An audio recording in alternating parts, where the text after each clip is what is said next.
Okay, I'm going to try to explain my monitoring of my 48 volt server rack batteries. Jakiper, I have 3 of them, and they're all on this.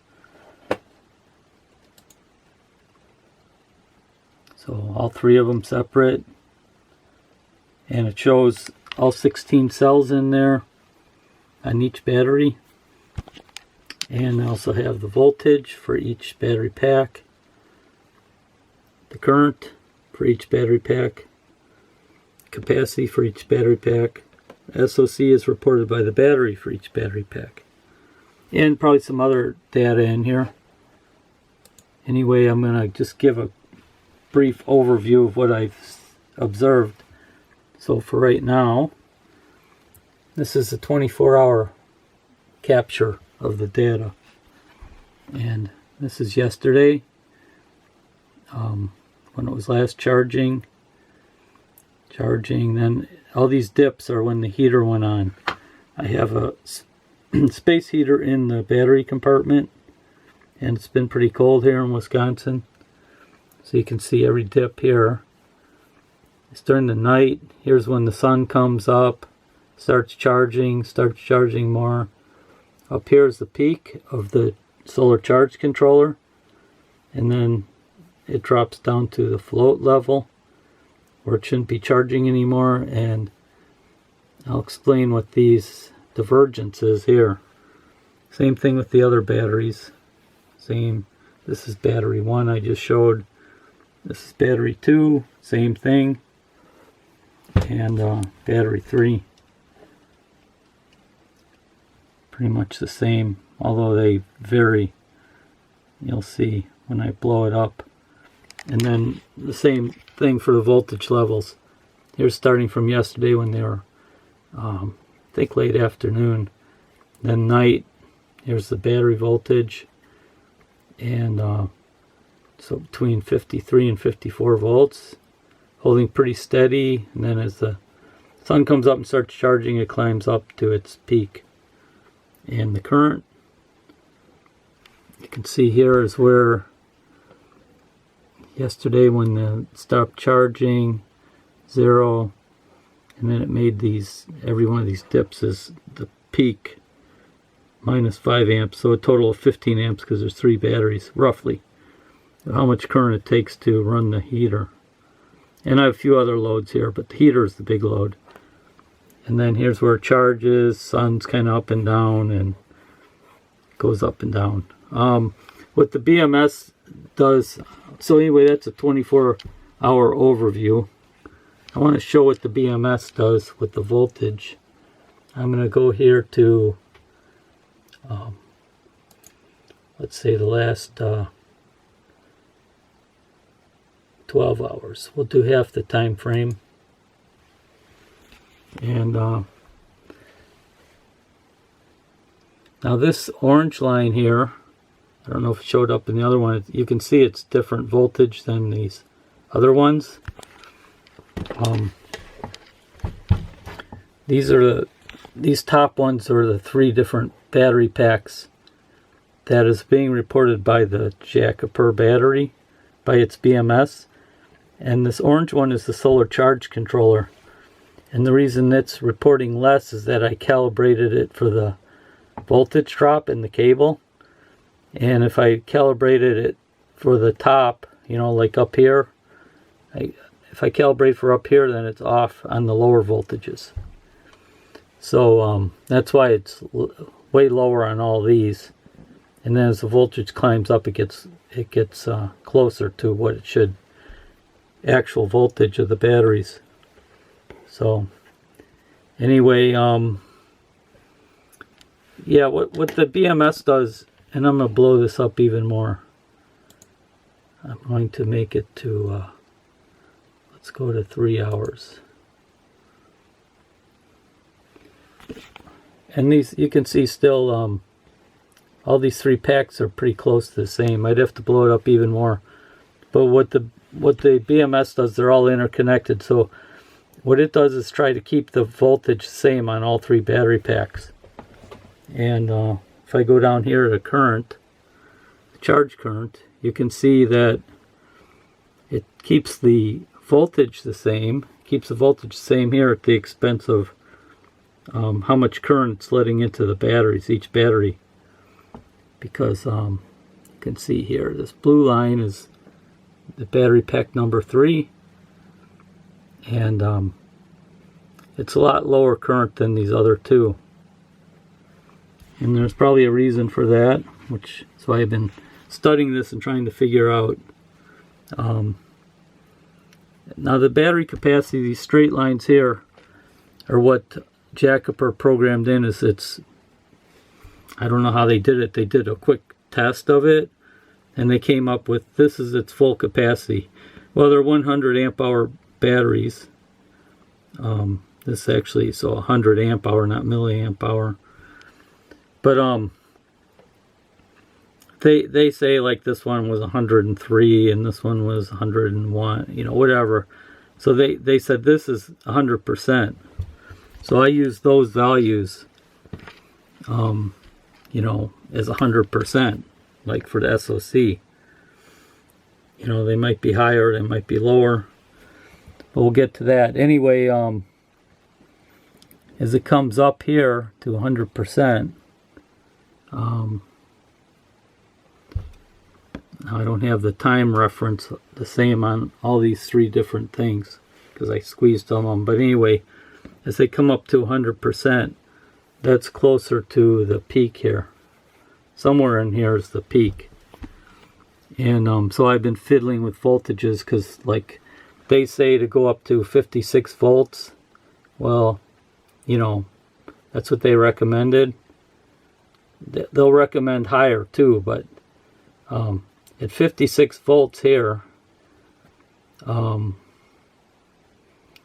can see the peak right here. Well, that's up here at this peak. And I'm looking back at each cell, and you can see that the cells are kind of tight here as they're coming up, and then when they get up here, they really start spreading apart. This is all 16 cells, so one of the cells is real low, and some of them are real high. And this is my worst pack for that. Look at this one, pack number 2. You got some way down here, and look at this cell, it goes way up, and that's way up. It's like almost 3.7 volts. I mean, the BMS in that probably should have kicked it off for over volt protection, or I forgot how it does it, over cell protection, and turn it off so it doesn't go too high. But you can see, ideally you want like 3 millivolts. Well, I'm going to zoom in on this and we'll see what the millivolt spread is on these.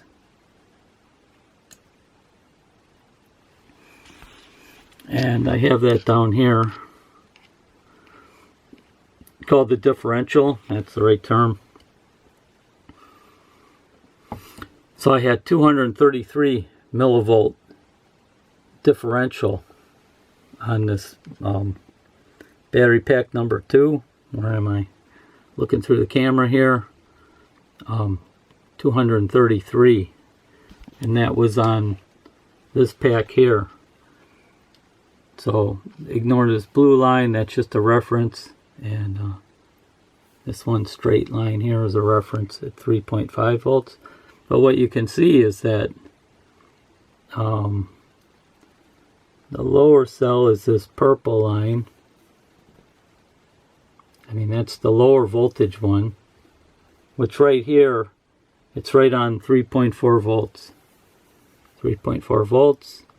If we go straight up here, this is the high cell, and I got them all color coded.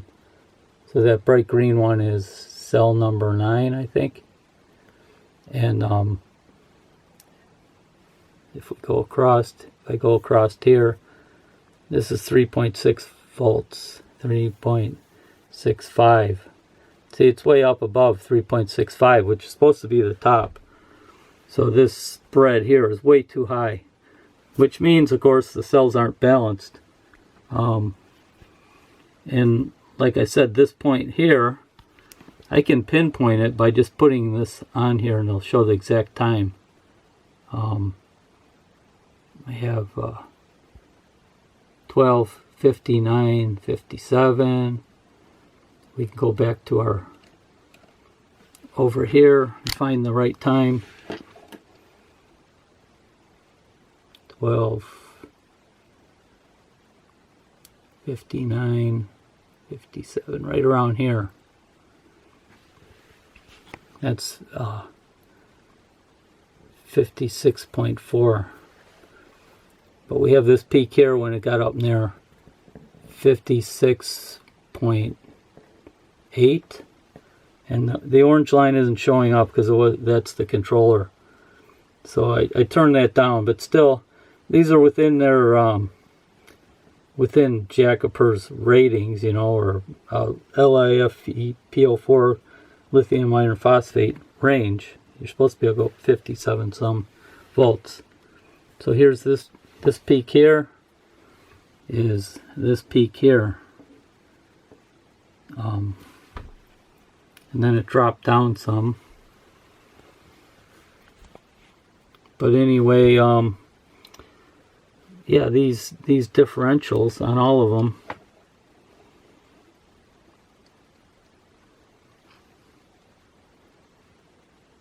the differentials on all of them are, you know, 123 millivolts, 233, that's the worst one. Now this one's only 64. Jakiper number 3, you can see they're a lot tighter. So I'm thinking this battery is a lot more balanced. The cells are a lot more balanced. And at this point they're all 100% full, according to what Jakiper reported, you know, is 100%. I've put in, this from the charge controller, I put in 4.6 kilowatt hours to get to this point. Here's the number of cycles on the batteries. Well, they all started out at the same time, and for some reason they're all a little bit different on their cycle count. I don't understand that. This says it's still in absorb, but that's wrong. I think it was in float at this point. It's only in absorb for like 3 minutes. And there's the battery temperatures. Anyway, let me go back to, I'm going to go back to the last 3 hours. So this shows them they're getting full. Then it goes up to its peak. And here's the current. Here's the capacity. See, they got 100%. The first one, battery number 3, filled up here. A little bit later, these two came up and were pretty close. They're all showing 99%. Right, that's the current reading right now. So here's where it gets the peak, gets in absorb for 3 minutes, drops to float. Same here, drops to float. But I should probably turn the float up. It's like 54 volts. You can see here, to get to 54 volts from the peak, it discharged some. Instead of just going to 0, this is 0 amps. It discharged some to drop the voltage enough to 54 volts. But from here on out, I'm not putting any more in the battery. So anyway, that's kind of a brief overview. I'm trying to figure out how to balance these, because obviously the BMS can't do it or won't do it. So the way it's supposed to work, the BMS is supposed to work, is that when this battery gets to 3.3 volts, which it's already here above 3.3 volts, and then when the differential gets more than 20 millivolts, then the balancing comes on. But the balancing, so it wants to bypass these high cells and let the current go and let the low cells try to come up. But it can only do so much. I think only less than 100 millivolts or something for each cell, 45 millivolts. So it's not very much when you compare to how much current is in the battery. It's charging 10 amps each cell. So the BMS is never going to balance these. Never going to balance these because it can't handle that much current. So the only way to really do it is for me to take the battery offline and set. I just got a new power supply. I could probably do it. If I want to let the BMS try to do it without opening up the battery, is set it for, like, 56 volts or whatever, but limit the current to 1 amp or half of an amp, and then just leave it on for a really long time so that the BMS has a chance to take a really long time to tweak all these cells, with a real low current. So it seems like it would take days to do it. So I might take one of these off and try that, because I got a new regulated power supply that will do constant voltage and constant current. You can set it up for exactly what you want. And the one I got will do 60 volts, up to 60 volts. So I'll be able to set that. But yeah. And then even here, after it dropped, I don't understand, because this is where they dropped the float. And look, they start to, maybe somebody knows, why does it start to spread out again when it's at its float voltage? I don't understand. They all do it. This one here, they start to spread out again. Let's see. Let's zoom in on just this part here. Yeah, I don't understand. Well, let's look at the differential.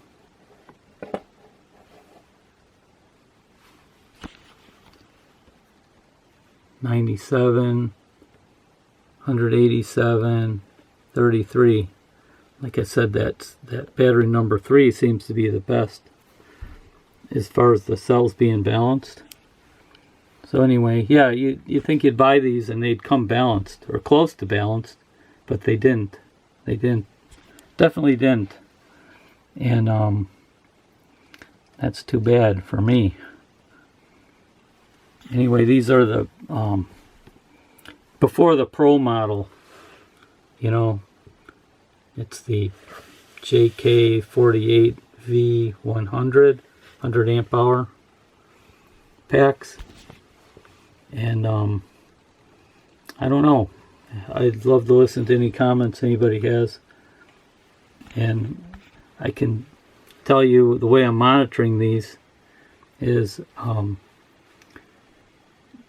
have an ESP32 plugged into the console port on battery number 1, and all those batteries are interconnected, and it grabs the data from each battery, so just one connection, and then it's plugged into an ESP32 that's running some code that deciphers the data, sends it to MQTT data, which is basically down on this Raspberry Pi. So it's all going into the SD card on this Raspberry Pi running here, and then that Raspberry Pi is running this program, which is Grafana. It's actually running like three different programs to be able to get the data and send it to Grafana, but it works very well. I mean, it doesn't crash or anything.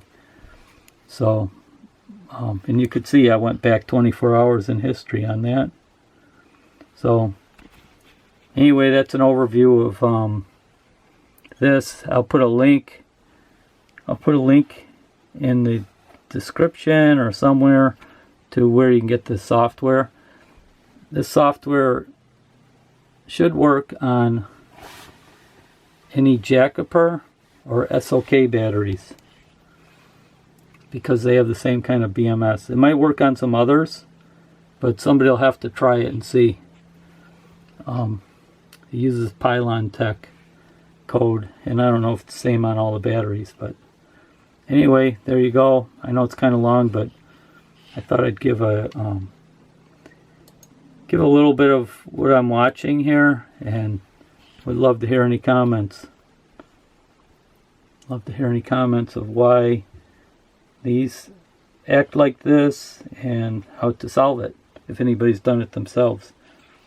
I may have to open up the packs and balance each cell separately, but for the money you pay or for what you get, you think you're getting some batteries that already have the cells kind of close and not so far apart like that the BMS could handle it, but obviously they're not. So that's all for this one. Thanks for any suggestions.